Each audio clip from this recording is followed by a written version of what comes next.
the Renew Atlanta program, which included a $250 million general obligation bond to address a portion of the city's $1 billion backlog of needed facilities and infrastructure. That bond program fell under two portfolios: horizontal or transportation projects and vertical facilities.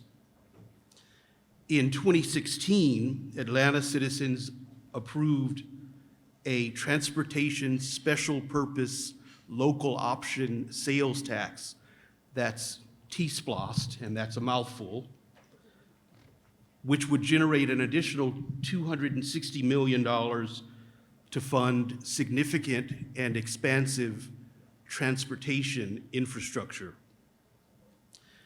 Those T-SPLOST dollars enabled the city to make improvements to Atlanta's infrastructure without raising property taxes. Fast forward to this year, and the mayor made reference to this morning, on May 24th, 2022, Atlanta voters overwhelmingly approved 3 ballot measures that will again make significant investments in the city's infrastructure and economy. The measures include 2 infrastructure bonds, again, horizontal and vertical, and also a renewal of the T-SPLOST for another 5 years. Together, these referenda will put $750 million into vital transportation, recreation, public safety, and public arts projects across the city. As we in Treasury began to develop the plan of finance around the infrastructure bonds, we quickly recognized that Atlanta has an impressive history and story to tell about the city's focus on instituting sustainability, best practices into city government and the community, so that every environmental activity or program and policy is screened and evaluated according to its economic and social impact. So thus we come before you today with my colleagues from various city operating departments to talk about the projects that will be funded with the proceeds of the infrastructure bonds and how they use a social equity lens to determine and prioritize their projects. So first we'll have a presentation by Doug Nagy, who's the Deputy Commissioner of the city's Department of Transportation. Second, you'll hear from Tara Buckner and Sabina Kasimova from our Department of Parks and Recreation. And finally, you'll hear from Robert Witherspoon from the Mayor's Office of Cultural Affairs, after which we'll open up for some questions and answers. Thank you, Courtney. My name's Doug Nagy. I'm the Deputy Commissioner for Strategy and Planning for ATL DOT. How are y'all doing? We need to wake up in here. It's a little bit slow, no? So I'll try to make transportation analytics as exciting as Braves or Falcons or Atlanta United game here. But a little bit about the Atlanta Department of Transportation. We're like the baby department, the youngest department in the city of Atlanta. The mayor, when he was a council member, was chair of the Transportation Committee in City Council and realized that the city could do a better job planning, maintaining, and building its infrastructure, or its transportation infrastructure. And so about 2.5 years ago, the Atlanta Department of Transportation was formed, consolidating all of the transportation functions of the city. Previously had been all chopped up, and so if you were trying to figure out who to contact on a specific issue, you're talking to different departments. So now it's a much more efficient structure. We've tried to hire a lot of talent from the private sector into the city. We have people from Delta, people from engineering firms. I came to the city from McKinsey & Company. And then we also had a lot of incumbent talent in the city that is shining a lot better with its own dedicated department. So we're doing a lot better on the planning, building, and maintaining of infrastructure. Of that $750 million Moving Atlanta Forward piece, this is like the 5-year capital plan for the city. $460 million of that is in transportation. And a huge focus for us is making it safer and more pleasant to move around your neighborhood, to walk around your neighborhood. And that's an area we need to make major investments in Atlanta. Atlanta, like many Sunbelt cities, developed during the car era. So 55% of streets in the city of Atlanta don't have any sidewalk at all. And so people are walking in the streets. That's even true on some of our major corridors in the city. We have major challenges with traffic violence. Last year, 87 people died in traffic crashes in the city, not counting the interstates there. And so those are 87 people that we would have loved for them to be able to get home safe at night. And so we're trying to make major investments in transportation safety, maintenance, or investments of state of good repair in our infrastructure. But you'll see the two largest categories up here is $196 million for sidewalks and trails.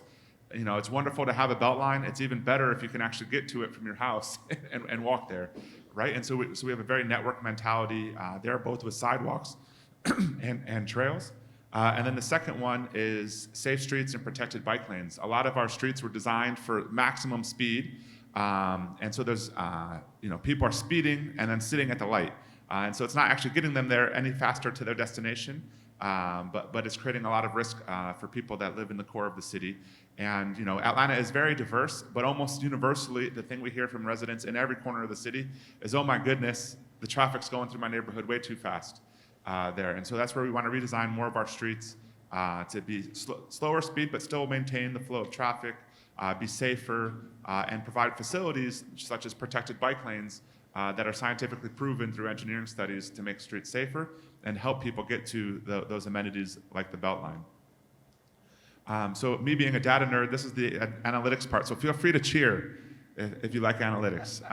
But one of the challenging parts is when you have a city that has so much infrastructure need, such as 55% of the streets not having any sidewalk, and the 45% that does have sidewalk needing a lot of repairs, it's extremely important how you prioritize, just like a business would prioritize on the highest ROI investments in its portfolio.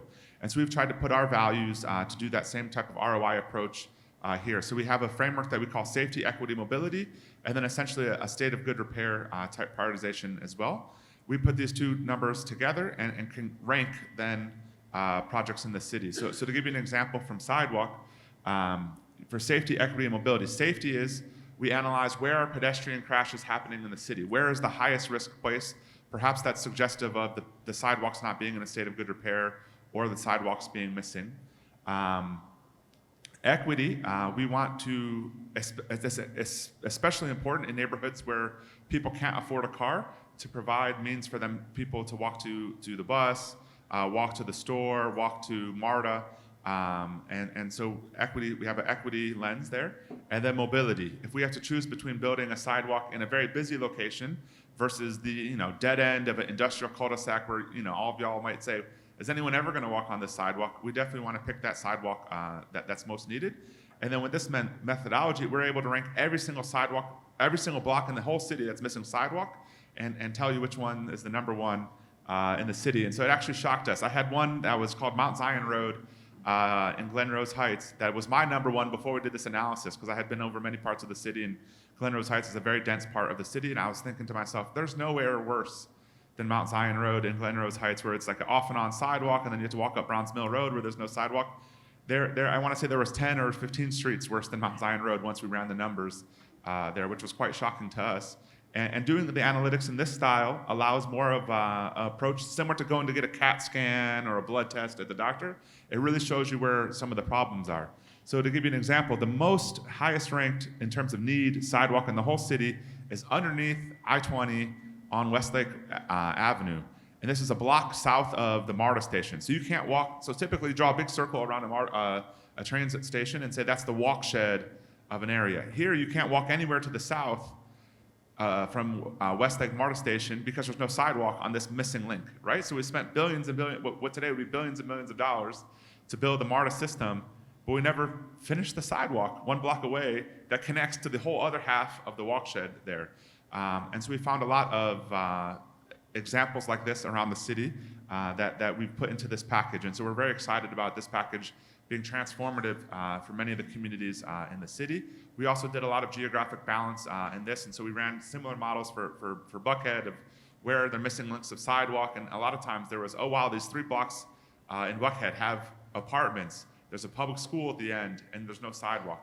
So even in some of our neighborhoods that already offer quite a good quality of life, we found major infrastructure needs. So this is another example. A lot of times on Google Street View, you can actually see the live picture of what it was like when the Google car drove by. And with our analytics, we found a lot of locations like this where you just see folks walking in the street, and you think, that this can't be the United States of America. This can't be, a growing, booming city like Atlanta. But this was street number 7 on our list. And so there's a lot of apartments, a lot of affordable housing in this area. But to actually be able to get to the bus on MLK or get to Hamilton Homes MARTA station, this is the area you need to walk on.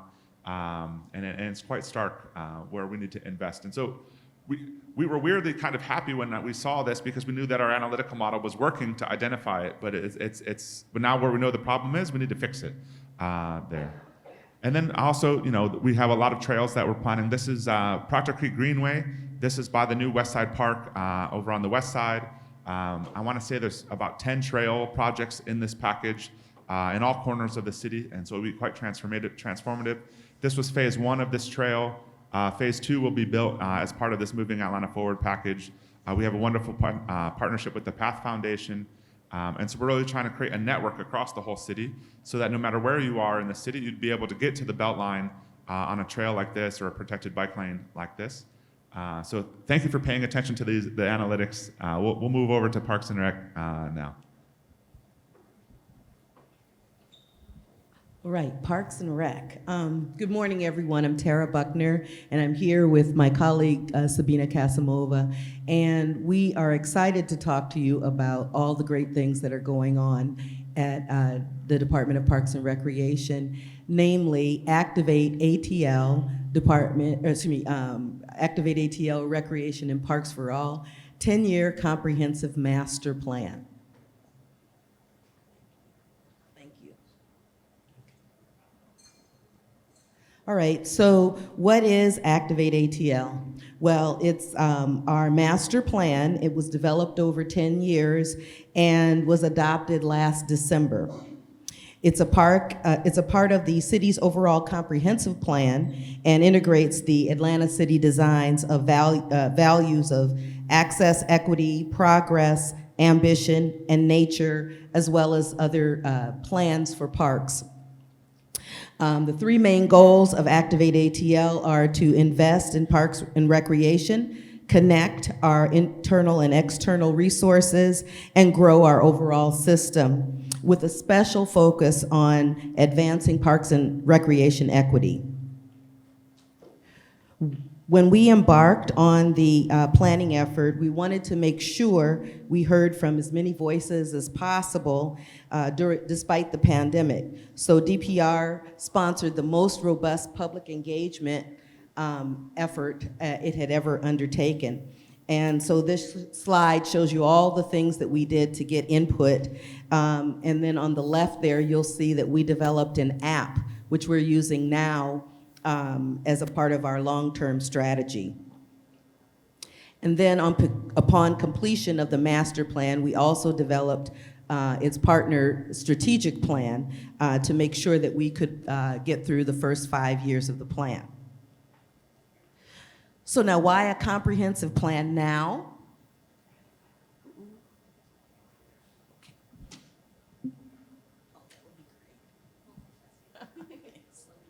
Thank you.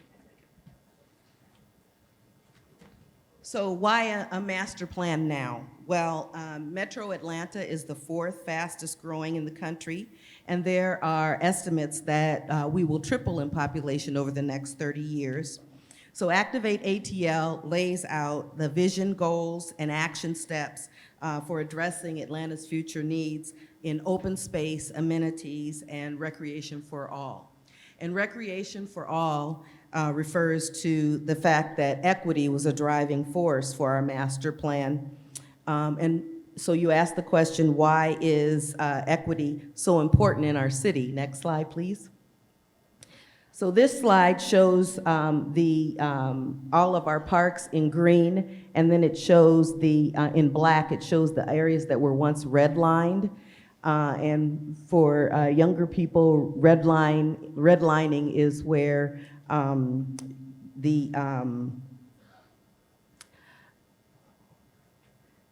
practice of refusing a loan or insurance to someone because they have lived in an area that has been deemed to be of high risk. And these areas in Atlanta were overwhelmingly African American. Next slide. The next slide shows where African Americans live now. Next slide. And the median household income. This is inverse. The lighter areas are where the lower income residents are, and then the darker areas are where higher incomes are. So if you lay 1, 2, and 3 on top of each other, you will be able to see a pattern. Next slide. So the city accepted the Trust for Public Lands pledge to provide a park within a 10-minute walk for every citizen. In Atlanta, when we started, was about 72%. It's 77 now because we've done quite a few acquisitions, which is higher than the national average. But the devil is in the details because you see residents living in historically black or brown neighborhoods have 48% less park space than those living in white neighborhoods.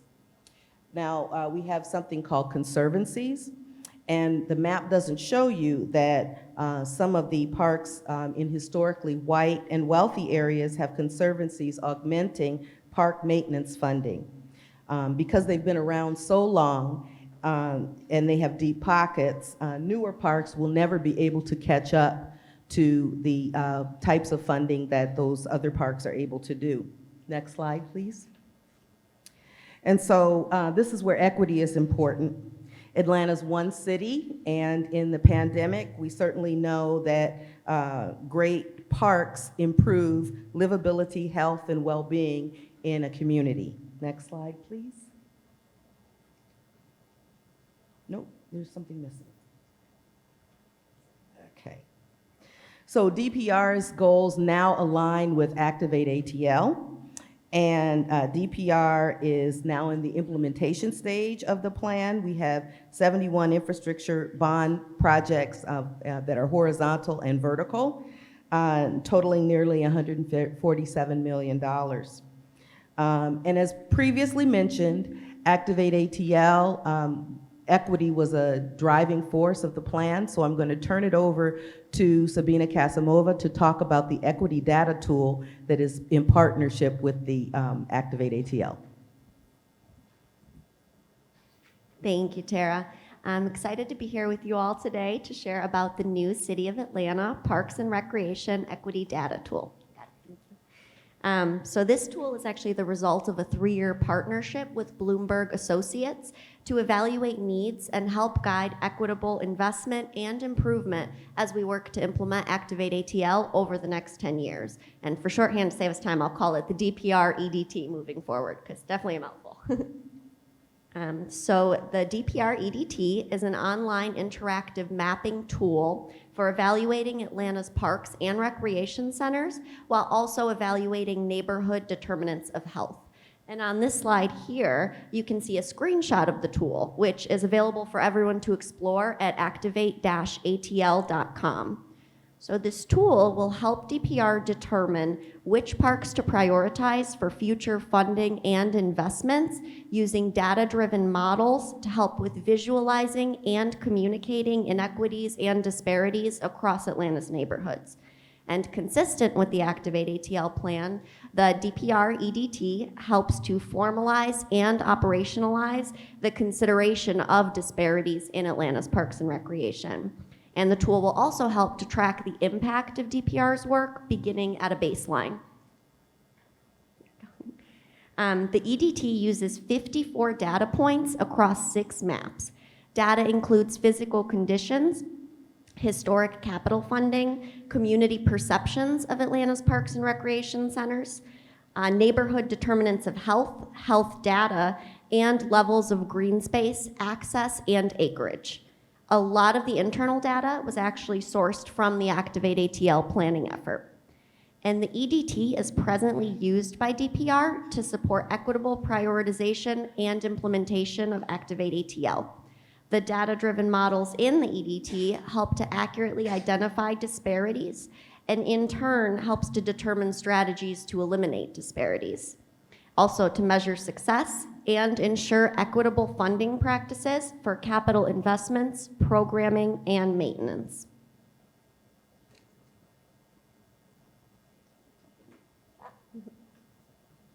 Jumping ahead of myself here.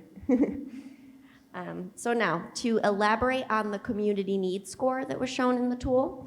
So the community needs score allows us to evaluate a wide range of important social conditions through one composite score, and that can be more easily applied to prioritization efforts.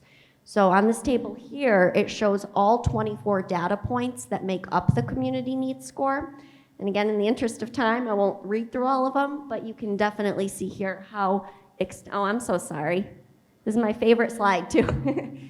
So yeah, definitely a very, very extensive list. And again, that's 24 data points across 10 indicators. So all of those scores are normalized and a composite score is developed using that information.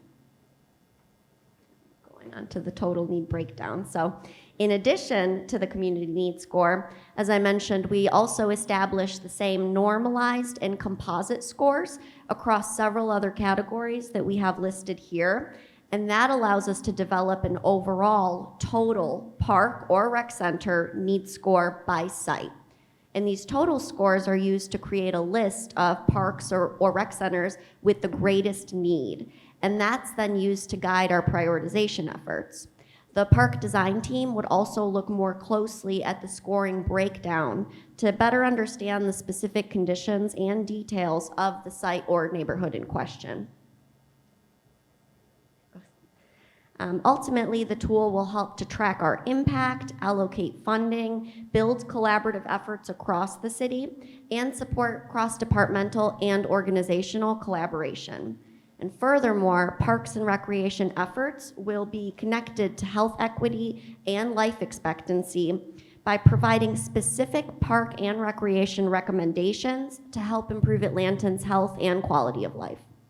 The data within this tool is encouraged to be used by other agencies, partners, and the public to support their analysis of equity in Atlanta. The DPR EDT is publicly available to community members, organizations, partners, park advocates, other City of Atlanta agencies, and anyone who's curious to check it out, it's available online. We are gearing up now to publicly launch the tool in October. And we're going to start with our public outreach and promotion.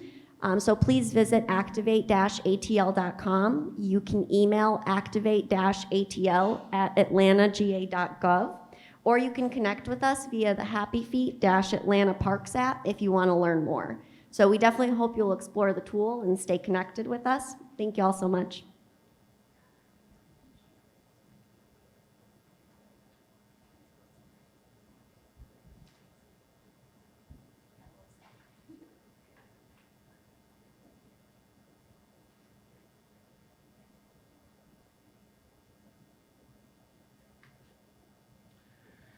Good morning. My name is Robert Witherspoon, and I'm the program manager for the city's public art program. I'm excited to share some examples of the great public artworks that have been achieved as part of the city's infrastructure plan during the first T-SPLOST investment that the city made. We made an investment of $3.5 million to incorporate public artwork on Martin Luther King Junior Drive as part of that corridor's enhancements in partnership with Renew Atlanta and Atlanta DOT. The Mayor's Office of Cultural Affairs Public Art Program is charged with administering to the development and management of the public art projects for the City of Atlanta government. And for the next bond allocation, we have a funding strategy for the creation of artworks that are incorporated into a citywide plan. Mayor's Office of Cultural Affairs will distribute the infrastructure allocation evenly among the 12 council districts for the integration of new public art projects. Cultural Affairs will initiate community engagement conversations within each city council district to determine the cultural needs of each community prior to making a decision about which projects to fund and where. The community engagement process plays an important role to determine the location, development, and direction of the new projects. The public art program will solicit community involvement to ensure that the public art projects reflect the interest and culture of the surrounding communities. And participants will be involved in all phases of the public art process to ensure a greater positive acceptance and response to the project. Thank you. To achieve this, Cultural Affairs will work with the neighborhood planning units. That's a system that was developed in the 1970s by Atlanta Mayor Maynard Jackson. And the planning units allow the city to access, the community and hear what the community's interests are through monthly meetings. And we also address the needs through each city council district to ensure the NPUs are involved in the public art planning process. And one great benefit that the community outreach provides is they can assist us with the development of artistic proposals by providing the prospective artists with the history and demographics and architectural heritage of the project community. They can also provide feedback from their representatives during the public art selection process. To drum up some excitement about what we have achieved on Martin Luther King Drive, I'd like to share some examples of the latest infrastructure projects that incorporate public art in partnership with Atlanta Department of Transportation. Through our public art activations, one of our primary goals of the Landmark Art Program was to create public art with the theme of human and civil rights that reflected both the community's history and also enhanced the Martin Luther King Jr. Drive to make the corridor that was named after Dr. Martin Luther King Jr. Make sure the corridor reflected his legacy. This slide depicts an overview of Martin Luther King Drive, starting from basically the city center heading westward. This is an important east-west corridor in the city of Atlanta.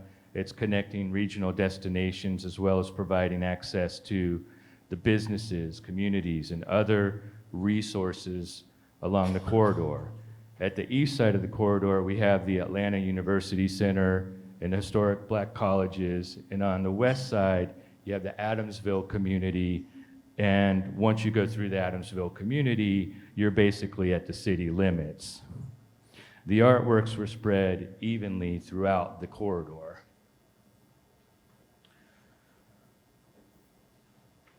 One of the first pieces we installed on the corridor was a large statue of Dr. Martin Luther King called Hope Moving Forward. And prior to this, the city did not have a statue of Dr. King in their public art collection.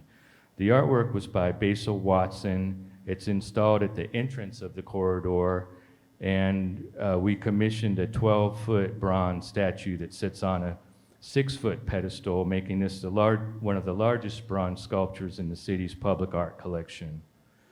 The artwork welcomes commuters to the Atlanta University Center area. The Bends Towards Justice Gateway Arch is designed by Joe O'Connell Creative Machines from Tucson, Arizona, and it will be installed at the Northside Drive entrance to the MLK corridor. This this is an interactive and kinetic LED light sculpture. It's going to be absolutely stunning at night as well. The artist drew inspiration from the famous Martin Luther King quote, "The arc of the moral universe is long, but it bends towards justice." These arches will be completed in December. The archway system is heavily based on, the latest LED technology. It's an interactive artwork where, as pedestrians go by, if they touch the artwork at a certain point, it will change colors and the kinetic light will move through the archway. These are the Moseley Park Civil Rights Bench statues featuring 4 bronze portraits of local civil rights heroes: Hosea Williams, Rita Samuels, Dorothy Bolden, and William Alexander Scott, created by artist David Allen Clark from Lander, Wyoming. This location of Moseley Park is about central in the expanse of the boulevard, and the benches were placed at the frontage of the park, so they're highly visible along the roadway. The city received a lot of input from the community and the families of the civil rights leaders as we developed the project. Statistically speaking, statues of women are often underrepresented in the public art collections. And this was an exciting step forward to include these local female heroes of Rita Samuels and Dorothy Bolden. We also created a mini sculpture garden in Lanier Park, which is along the roadway of Martin Luther King Drive.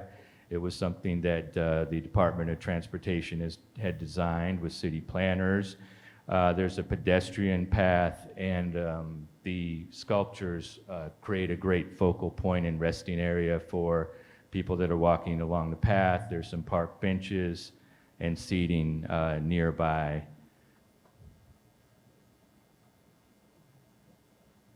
The next artwork featured is the Dreamcaster water feature, created by North Carolina artist Ivan DePena. This is another example of artwork that uses digital technology to scroll the term dream as pedestrians activate motion sensors when they walk down the pedestrian path. This is directly across the street from the sculpture garden that I just mentioned. We're looking forward to the unveiling of the water feature in November. One of the goals of the corridor enhancements on MLK Drive was to have an art-filled pedestrian and bicycle-friendly corridor with improved access to the Atlanta Beltline and MARTA bus train service. And to that end, the mural bike rack project called on 20 local artists to create these hand-painted works that are displayed throughout the corridor. And these bike racks were a great opportunity to collaborate with ATL DOT to encourage bicycle use and multimodal transportation.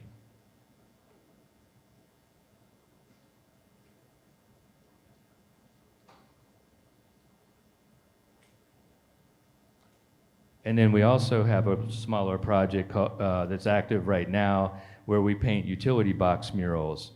This is one of our most in-demand requests, to have these mini mural additions that are spread out throughout our city.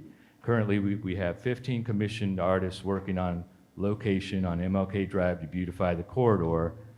And these mini murals are a great opportunity to provide local artists with a highly visible platform.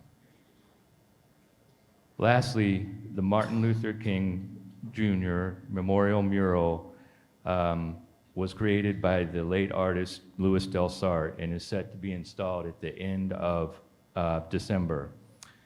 This 130-foot mural will be housed on a freestanding wall that's highly visible and located on the new pedestrian path. The mural tells the story of the King legacy and really encapsulates our intent to transform the MLK Drive corridor. Thanks for the opportunity to share the city's vibrant public art initiatives. And now I'm going to hand the mic over to our moderator, Courtney Knight, for possible Q&A session. So once again, when the Department of Finance began to do due diligence with our operating partners about the nature of their projects to be funded by the infrastructure bond, we were nothing short of inspired.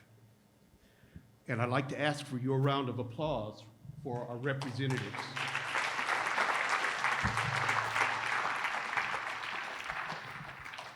So once we learned of their focus on social equity in all of the projects,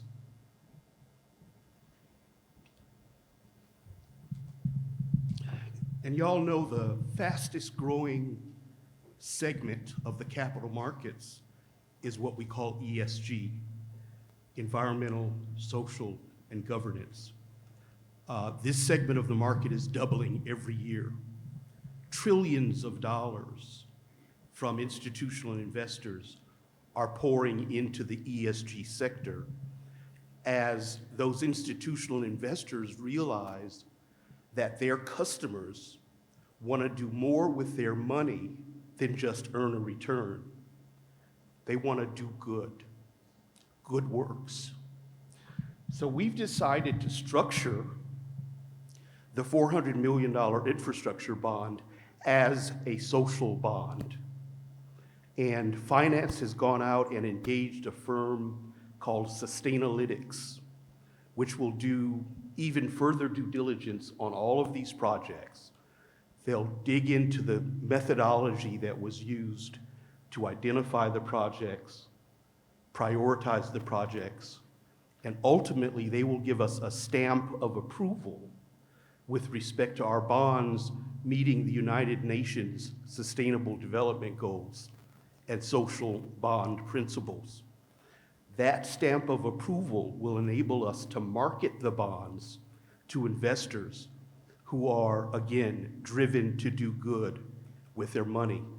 And we're looking forward to that bond sale at the end of October this year. We've got about 10 minutes left up here, and I'd like to open it up for any questions in the audience that y'all may have. I see a couple of my colleagues here who are also working on this effort. John Seidel is in the audience. He's the director of the Office of Sustainability that Mayor Dickens mentioned this morning. My colleagues in finance are here, CFO Mohammed Bala, Deputy CFO Dr. Tina Wilson, and Deputy CFO Yolanda Carr. Any questions from the audience? Please go right ahead. I don't know if my voice was heard, but this is for Doug. I'm just wondering if there's what the relationship between equity and electric bikes, especially around car EVs who may not be able to afford a car, and you waive in first come, last mile connections. So like an e-bike rebate program, e-bike subsidy, something like that. Perfect. Thank you for the question. In case you all didn't hear, the question was around electric e-bikes and does that help people get around, particularly in areas that can't afford a car.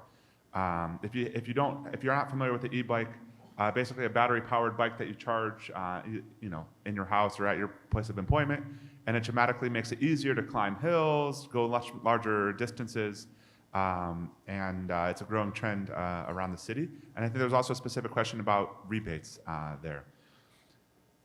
I think the biggest challenge the city has is having safe facilities for people to use e-bikes to get around. So if you live all the way down Cascade Road, if you live all the way down Campbellton Road, what is the route that you would take to the job centers today?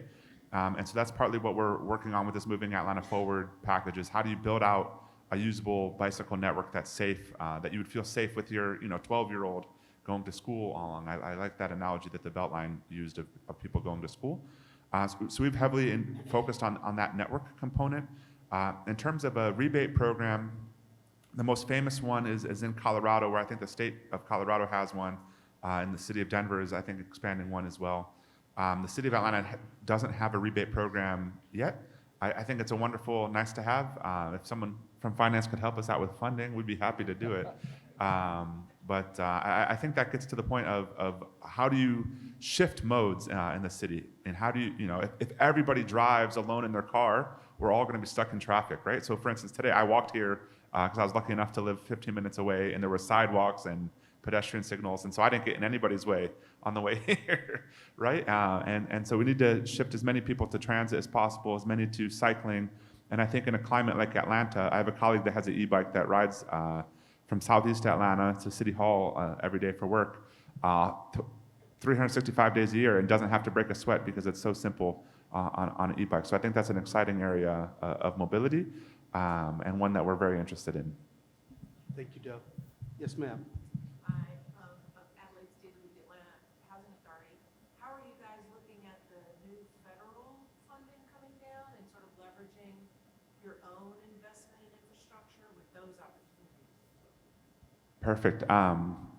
So my area of the department has been leading the application for federal funding for transportation projects. There's also ones that related to the airport and other areas that are outside of our domain. But we've been trying to be very aggressive. I think we're in a good spot to get federal funding for Atlanta for multiple reasons. But one of them is that we have this local match for any of these projects from the Moving Atlanta Forward. So we don't have to struggle of where are we getting money from.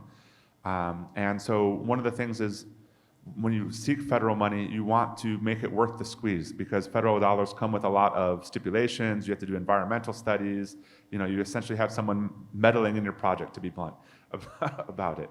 And so you want to make sure that the project is federalizable in the sense that it's enough money to justify that investment.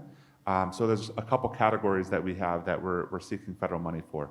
Number one is massive transit projects. And so we work very closely with MARTA. Is MARTA going to lead the application for this one? Or are we going to lead it? And depending on which one it is, we split it. And so, for instance, MARTA just got $25 million in a RAISE grant for 5 Points MARTA Station. That's a massive project, likely $200 million or more. And so we want to get as much federal dollars for that important infrastructure as possible. MARTA led that one. We also applied for a mega grant for Campbellton Road BRT. So Campbellton is the highest ridership bus route in the city of Atlanta, and an important corridor for economic development, for inclusion, all of these things. And we applied for over $180 million grant. So we'll see if the federal government gives us a partial award or not for that one. But those massive mega projects are so complicated anyway, you're not going to be able to do them that fast. It makes sense to federalize. A second category that we're very interested in federalizing is bridges. And so we just applied last week for 2 bridges in the city. One is Marietta Road Bridge. The other is Marietta Boulevard Bridge, both kind of in the north part of the city near rail yards. And those bridges are nearing the end of their useful life, and so it's time to replace them. Replacing a bridge is very complicated. It also has limited environmental because there's not as much terrain involved there. And the third category that we've pursued federal funding for is large complete street projects, and so we're pursuing that as well. This is just the first crank of the federal infrastructure bill. There'll be 4 more cranks before the funding runs out, but we're trying to be thoughtful but aggressive to make sure Atlanta gets its share. Thank you, Doug. So the city clearly recognizes that, as you heard Robert Witherspoon speak, that public art is also an important element of infrastructure for the city. So we have not only an allocation of the upcoming infrastructure bonds going to the Office of Cultural Affairs and also going to the Department of Enterprise Asset Management for public art in the facilities that are being developed or redeveloped, but there's also an important administrative order in place in the city, which I'd like to ask Robert to speak to just briefly. Well, the administrative order that's been an ordinance at the city calls for 1.5% of capital project investment to go toward the integration of public art into that capital project. So it really helps to make the outcomes of the new buildings and new parks that much better with the integration of public art, and it kind of guarantees funding for public art so we can make sure that that happens. Thank you very much, Robert. And as we begin to close out here, I'll ask anyone from Parks and Rec to kind of provide a wrap-up comment about what your focus is and what you're focusing on in the infrastructure bond.